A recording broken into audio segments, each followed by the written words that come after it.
You might get asked in your FRCA exam to explain the left ventricular pressure volume loop. So here it is.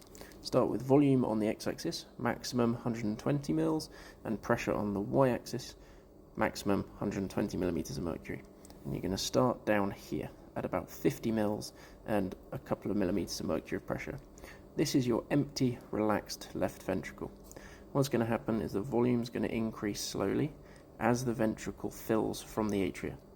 There's going to be an increase in volume, but very little increase in pressure because it's passively filling and it's already very relaxed. Then at this point here, you see a slight uptick in the pressure. That's because the atria is contracting, pushing a little extra blood into a now stretched and distended left ventricle. So the pressure increases.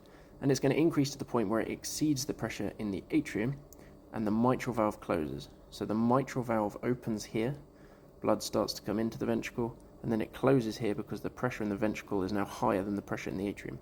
And this is your left ventricular end diastolic volume. So this is your fully filled ventricle ready to contract. Mitral valve has just closed. Aortic valve is still closed. It has not opened yet. Then you have your period of isovolumetric, meaning the volume doesn't change, contraction. So the ventricle starts to contract and generates a lot of pressure. So the pressure increases, but the valves haven't opened yet, because the pressure needs to build to the point where the pressure in the ventricle exceeds the pressure in the aorta, and then it will open the aortic valve, which happens here up at C. So you can see the pressure has increased up to about 80 millimeters of mercury.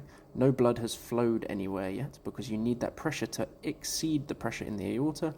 Now the aortic valve opens and you start to see the volume decrease in the ventricle. So the volume is moving to the left because it's decreasing as blood flows into the aorta.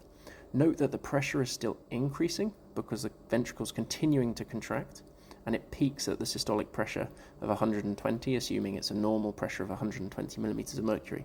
But the volume is decreasing, pressure increases to start with, and then as it empties, it starts to decrease again. Here, at about 100 millimeters of mercury, point D, this is where your aortic valve closes again because the ventricle has run out of puff.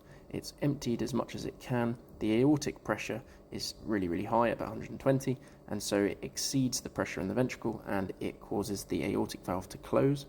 So you've got an relatively empty, of course it never empties completely, you're always at about 50 mils, but relatively speaking, you've got an empty ventricle, which is now much lower pressure than the aorta. And then, so the valve closes, the aortic valve closes, and then the ventricle goes through isovolumetric relaxation.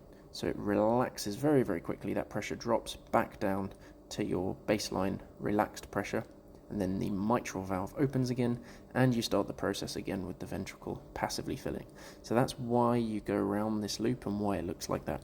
This is filling during diastole, end diastolic volume, isovolumetric contraction, aortic valve opens, filling the aorta, emptying the ventricle, pressure increases to start with, then it decreases, aortic valve closes, pressure suddenly drops in the ventricle as it relaxes, mitral valve opens, begin again.